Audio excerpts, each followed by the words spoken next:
Thank you. Hello everybody, my name is Craig Bennett, and today I am answering a question with a detailed answer. So as far as that goes, this person, she commented on quite a few of my videos, and thanks for supporting the channel. Now, as far as their question, it's pretty common. Basically, their login is getting slow on Windows 10, and they're trying to find a way to fix it. This actually happens across the board between all operating systems, Apple's, Linux, and Windows, and whatever. But the reasons behind it could vary quite a bit. So keep that in mind. But let's go into easy, then go into hard. And since it's Windows 10, I figured might as well. So first things first is go to Task Manager. Just right click, go to Task Manager. And then you want to go into Startup. Startup basically shows you all the programs that should start up whenever the thing starts up, and what's enabled and disabled. So right here, what we can see is, do we need this program to start up when you log in? If so, keep it. If not, disable it. And then you need to ask yourself a second question. Do you need this program to start up immediately, or can it wait? So like this webcam, I don't need it to start up immediately. I can disable it. Go to Properties, and this shows you the location. Keep that in mind. And you can make a batch file that will actually start a program. What will happen is a batch file, you can get to start a batch file, wait, so it'll sleep for whatever, so let's say 10-20 seconds. You can literally set the time, and then you can start a program. I will hopefully have a card somewhere up towards the top on that, so keep that in mind. If not, then just look at batch on my videos. So, and that's pretty simple, but you still got to find a way to start it up, so let's do that right now. What you want to do is go and type in tasks after hitting the start, task scheduler, and what you want to do is go into here, look at all the stuff, and see what starts up whenever the person logs in. So like here, we got a trigger that says at login, blah, blah, blah, and basically you double click it and it tells you more information about that. So if you are not sure about something, about do you need this or not, search it on Google and like put in the name and whatever, and search it on Google. Otherwise, I would say leave it alone. But big thing on here is see what starts up whenever you start your computer up. Now let's say you want to go that route with the batch file, and keep in mind you can do whatever amount of programs with it. What you do is create tasks and have it start the batch file. Test the batch file. Go ahead and close whatever programs, and make sure to keep this video up, obviously. But and by the way, while you're on this video, go check out our Patreon campaign to help these free how-to videos keep coming out. But go ahead and test it with some programs to make sure you got it right. No harm in that, and that way whenever you go through the full-blown reality, you can actually do it. And the cool thing with batch files, I'll just add in real quick. Let's say that you start up your computer, you go to your email every single time, well, or some website or whatever. You can actually get it where the computer starts your browser and goes to a given website. I think I covered that in my batch files videos. I think I got quite a few of them in there too, because it's a very useful tool on Windows. So next is let's talk about updating. Updating is fairly easy. Update your operating system and then update your software. Updating your software, you gotta find a way to do that. you have to go to each software and just look for updates. And what you're really looking for is software that starts when your computer starts, because that can slow down your stuff. Next is update your drivers. You want to right click the start, go to device manager. Then you want to go down to all these, every single last one. And what you want to do is update search automatically and do it with every last one. Now the critical ones, like you really do need to do it with every last one, but the critical ones is disk driver, IDE, system devices. I think that's about it. But update every last thing, and also processor. Update every last thing on here. Check it, because you might run some problems. I found, quick story, I found when I was playing Ark Survival, some people know I play it, these, for whatever reason, PCIe, it was out of date. It was causing my entire computer to after I got done playing, it would cause my network have network issues, even though this has nothing to do with the network side of my computer. I had on some other stuff, my I forgot what it was, but I think it was like a fan or something. It was outdated, and some other portion of my computer was acting up that had literally nothing to do with anything with what was being updated, and by updating that, it fixed it.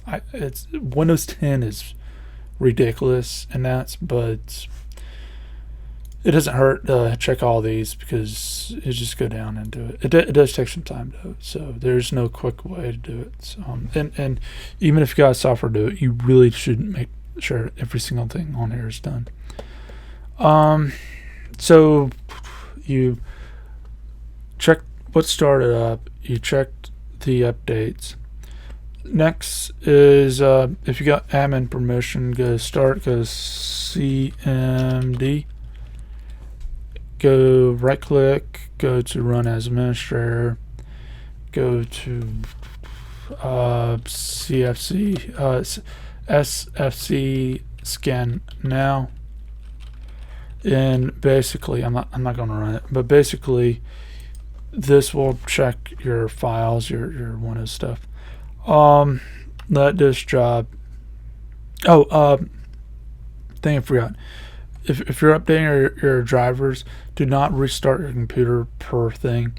What you want to do is check every single driver on the device manager before you restart. Otherwise, you're going to be update this, restart, then update this and restart it. So just update every single thing, then restart. And while you're doing it, you might as well update your operating system and other stuff. And if it requires a restart, you can just do it all at once, and that way you're not wasting much time. So as far as that goes, you scan your stuff. It came out good. Rootkits, this is another thing. I highly doubt it's this, but scan for rootkits. Malwarebytes can do it for you. Avast does it. A few other programs do it. So make sure your antivirus can scan for rootkits. It will say rootkit, so it's very important because it's a pretty severe thing. I doubt it's your registry, but you do a CC cleaner, clean up your registry. That may solve some. I highly doubt it, in all honesty. If it was like a Vista or XP, or even I don't know, 7 really didn't have the problem. If it was Vista or XP or something like that, then I'll say that's more, or even further back, I'll say it's more of a problem. But right now, not so much. So I highly doubt that. And again, with the rootkits, I highly doubt that. But there's no harm in checking. So next is check your hardware. check your hardware if it's failing or giving some errors. Most computers will have its own self-checker, so run the self-checker. And you might be saying, well, my hardware is pristine, it's new and whatever. Environments cause problems. So do you travel? Probably. So guess what? When you're going in an airplane, you got different pressures. When you're traveling in car, going up mountains, down mountains, whatever, you got different pressures. You got humidities, you got temperatures, you got this, you got that. You even got ionic radiation. Ionic radiation, guess what? Ionic radiation is basically, I don't really have anything to give an example, but basically, imagine this is an atom, and there goes the thing because the radiation hit it. We can, it's less severe than that. Just look it up, but we can survive it because we can heal up, like a sunburn, whatever.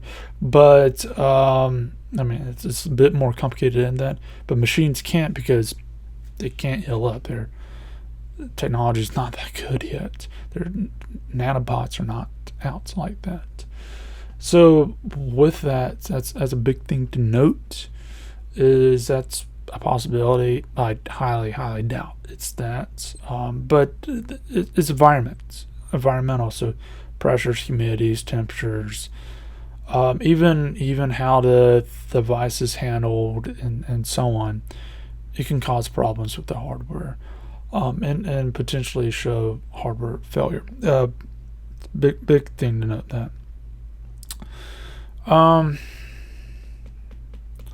Say everything else goes good.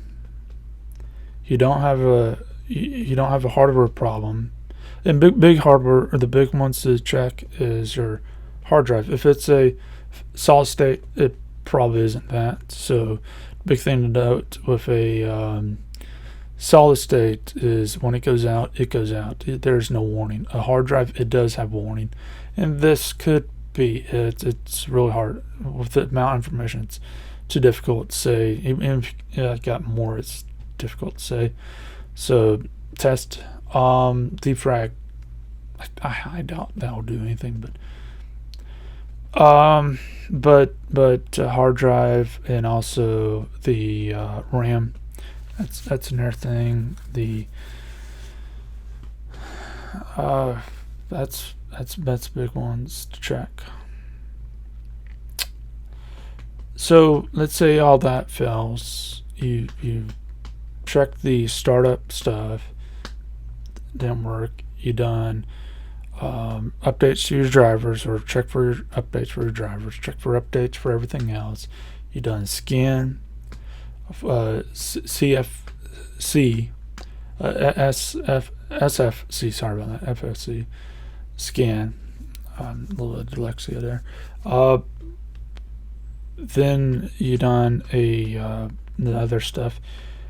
The only thing that's really left, I mean, there's probably a few other things you can do, but the only thing that's really left is resetting the computer. So back up all the stuff you want to keep, and then reset the computer. Keep in mind, even if hardware passes, it could still legitimately fail. I had hardware that would pass. It's on self-checks and everything, but you'll look at it, and after 2-3 weeks, like, you'll get the early symptoms, and then after a couple weeks to a couple months, whatever, it would actually fail, or it'll get to the point where it'll start giving the errors on stuff. So with that, even if the hardware passes, keep in mind the dates that you got these tools. Even down to the motherboard and stuff. I had someone who I play art with, or tell me about their keyboard, where under it, they had a keyboard for about 10 years, and the metal on it is about powder now, and they had to get a new keyboard because some of their keys just stopped working. Well, the same thing happens, is it just gives out because of time and wear and tear. So that's a big thing to keep in mind. But doing a reset on the computer, and what you're trying to do is see if by doing a reset, just flat out, like it's brand new, will it still act up? If it is, then it's probably not software. But if it is, if it's good, load up your software one at a time and see. It could be a combination of softwares, combination of programs. So it's really difficult to say that, but load them up one at a time until problems happen, and then figure out. It could be maybe a combination that just comes up later on, or whatever it may be. That's pretty much about it. It's not too much else. And know the rule of. I'm thinking about doing a video on this. It's called freaking magic. There's a thing out there called freaking magic. Things just mess up out of blue, no explanation. Things just start working out of blue, no explanation. Try and keep it family friendly, so you probably understand where I'm getting at this, but it's freaking magic. So if nothing else works, just put your hands up and say freaking magic. Because and there's probably an actual reason behind it, but it's to the point where you might want to actually, if someone else has an idea, then go for it. But at that point, I'll say that you need to really start looking at is Windows capable with the hardware, specifically Windows 10. Is it something else? Like there's 1,000 other things it can be, and troubleshooting for these next 1,000 different things. It's just too difficult to put in a video. So I really don't want to do that, to make it too complicated for people. So freaking magic. So like on airplanes, gremlins. Whenever problems happen on airplanes, they say gremlins, because it's just easier to say that than to get into all the little nuts and bolts. But as far as that goes, that's a big thing to keep in mind. If it does turn out to be hardware and you can't afford getting something new, I would say try Linux. That's actually what got me through part of some of my classes on my last degree, where I flat out couldn't afford a laptop, and I wanted to wait for the Surface Book, but I couldn't afford a laptop, and my hard drive and whatever was given out, and I didn't want to put too much stuff on it as far as having stuff calling for resources too much. So I put Linux on it, and basically that kept it living for another 3 to 6 months, and until it just died. So that's something to keep in mind if you don't have the money to replace parts. But anyways, as far as that goes, if you like this video, if it's helped you out, you know what to do. Leave a like, subscribe, share, check out my Patreon to help these free how-to videos come out. But if you got any other questions, then feel free to leave them down below. Any viewer, leave it down below. Also, please feel free to leave any other comments on it, maybe something else I missed. But as far as that goes, I hope you have a great day.